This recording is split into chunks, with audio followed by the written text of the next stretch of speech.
We here at Cleveland Rocks Past, Present, Future would like to thank you for tuning in to the first live show in our Wednesday Songs and Stages series. Over the past months, we have been dedicated toward keeping the local music scene going with live stream shows from our Tower series, as well as efforts to extend grants and show opportunities to our local performing musicians. Our Wednesday Songs and Stages shows will feature 10 local artists performing at various venues in the Cleveland area. Our featured artists today are Ray Flanagan and Brent Kirby, and we got a chance to speak with them, as well as the other 8, about their experiences weathering the storm of shutdown. Hey everybody, I'm Ray Flanagan. I'm here in Beachland, which I sorely miss now that I've been here. I feel all kinds of emotions. I'm a musician, singer, songwriter, guitar player. It's like everybody else as their grandmother. And I'm thankful to be a part of this. I'm Brent Kirby, and I'm a songwriter, musician from Cleveland, Ohio. I play with my own band, Brent Kirby and His Luck, Jack Ford's The New Soft Shoe. We do Graham Parsons covers, New House City Singers, which is an all-original Cleveland Christmas band. I also have a booking agency with my wife, Jenna Jardine, and I also teach songwriting at a public high school. Our team at Cleveland Rocks Past, Present, Future is centered around the Beachland Ballroom and Tavern, but we have partnered with several other local venues, the Grog Shop, the Bop Stop, and the Happy Dog, in order to not only bring our viewers content from different locations, but also to support the local venues and keep them moving forward. Who will you be seeing on these stages, you ask? Well, these are most of the artists that you can look forward to watch performing in the upcoming shows. I'm Kyle Kidd. I am a Cleveland native, and I believe that Cleveland rocks. My name is Jenna. I'm a Cleveland-based artist. I play guitar and sing and write in a band called Knights. Hi, my name is Latoya Kent. I am a singer-songwriter. I live in Cleveland, Ohio. Hey, I'm Austin Walkington, and I play blues around town.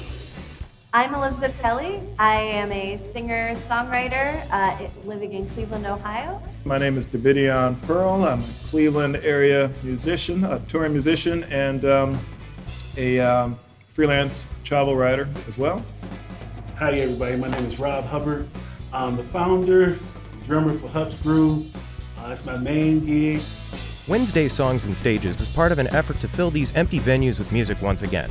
While we obviously can't pack them full of people like we used to, we are currently making efforts to open up safe distance attending options that would allow some patrons to view these live performances in person. Stay in touch for details on our Facebook page and at clevelandrocksppf.org. If we can make it possible, we would love to host you. Despite these hardships, our local musicians remain optimistic about the future of local music. The positive thing that I see with all this is that and it's like a bittersweet positive, is that we all are going through this same exact thing in whatever varying degrees together. So whatever happens on the other side of this, we all have this now shared experience that we all understand and however it affected us. And so what I started to see was people doing different things, but still kind of community-based. And I found myself missing some of those things, just the regular every week or every month, seeing the people, seeing my friends. That's my social time. I don't go out. I try to, but when you have kids and things and you're working 5 nights a week and days too, whatever the schedule is, I just want to go home. And so it was really interesting to see how everyone was kind of adapting to the new terrain that we were in, and I guess I just felt connected to a lot of people in a lot of ways, but and how that connection was, since it wasn't present, how I yearned for it more so than maybe I realized before. Community is a part of my wholeness, and so I have invested time to actually look and see where are we missing a step? What should we do? Where can I step in? And I think it's kind of when we have these artists, when we have these genres that we put ourselves in, and so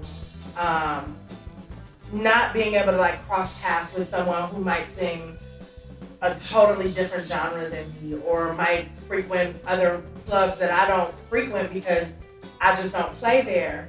And trying to figure out like how do we all get in the same space and not make it this elitist thing, where someone who does classical music is specifically over here. Here I am kind of just jumping around everywhere, and then we have someone who sings folk music and they're specifically in these spaces. But understanding that like we all hold a valuable position in the scene, and how can we integrate ourselves to create this holistic experience of the Cleveland music scene.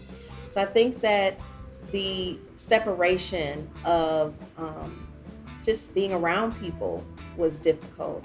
Just being able to say like, I'm gonna go to Now That's Class and have a drink and all my friends are gonna be there. And I can talk and I can share, this is what I'm doing or this is what I'm reading, or, you can put on your new shoes or whatever you have going on. And all of that just came back. I think a huge part of the draw to the live streams is first off just the connectivity and knowing that that person is there with you and you're all there at the same time, and you do feel that sense of community in a way. And it can be like a cheap substitute, of course, for the community that comes from an actual show, but you still know that these people have like gathered to experience something together. And sometimes I still, I really do miss the live performances. Like if I go back to my streaming room days, we would do a concert and everybody like, well, how do we get this in? I said, we just have to go like we back in the basement practicing, you know what I'm saying? And that was a challenge at first, but we started getting used to it. But it is what it is now, 6 months strong. And in fact, that was one of the things at first that was like terrifying to me, was that idea of accessibility. It's like when you have, when you're in the grog shop or when you're playing at the Beachland or wherever you're playing, there is a limit. There's a limit to how many people can come in the doors. Not that there are many times when I've reached that limit personally, but there is one. When you think about the limitlessness of the internet and the vastness of the internet, it feels a little overwhelming. It felt at first like anybody. My Aunt Betsy, who lives in Massachusetts, can tune in, or somebody halfway around the world could tune in. But I think the impact of COVID was, I always felt like I had been running a marathon with my hands for the last 30, 35 years, just constantly playing. I took a break. I didn't touch my guitar unless I was pretty much doing one of those weekend shows on Saturday or Sunday, or Dairy Queen. So I mentioned Dairy Queen twice, so I should probably talk to everybody about it. One thing that really struck me, and I think it was in April, maybe early May, I had hugged a friend. I was at the drum circle in Edgewater, and I went in for a hug, had my mask on and everything. And then it dawned on me. I said, wow, I've had 4 hugs since this whole thing began. And I used to not really be one that really thought about human touch and so forth until that well ran dry, right? And then it struck me. We've had pandemics before, but not on this level where the world pretty much stopped hugging for several weeks, right? And when you go back into the origins of the Homo sapiens, and before then, the early, even earlier hominids, they always held each other. Before fire, you're holding each other because, tigers, saber-tooths, or whatever can see, wild dogs, they can see you, smell you, and your senses just basically just hold each other, right? And so when you think about it, this had really been the first time in about 2.5 million years that we just put the pause on hugs and the human touch. So far, we have collected over 6 hours of interview footage featuring our local artists, and as you can see, they've got a lot to say. If you would like to get involved in supporting, you can visit our website, clevelandrocksppf.org, and click on the Donations tab, where you can then choose to donate to the Wednesday Songs and Stages events or to the musicians directly through the Northeast Ohio Music Relief Fund. We would like to take some time to thank a few of our sponsors. Evergreen Podcasts, Gotta Groove Records, Visible Voice, and the Ohio Arts Council. Once again, thank you for watching, and stay tuned for the rest of the show. Just smack it. Yeah, I felt good actually.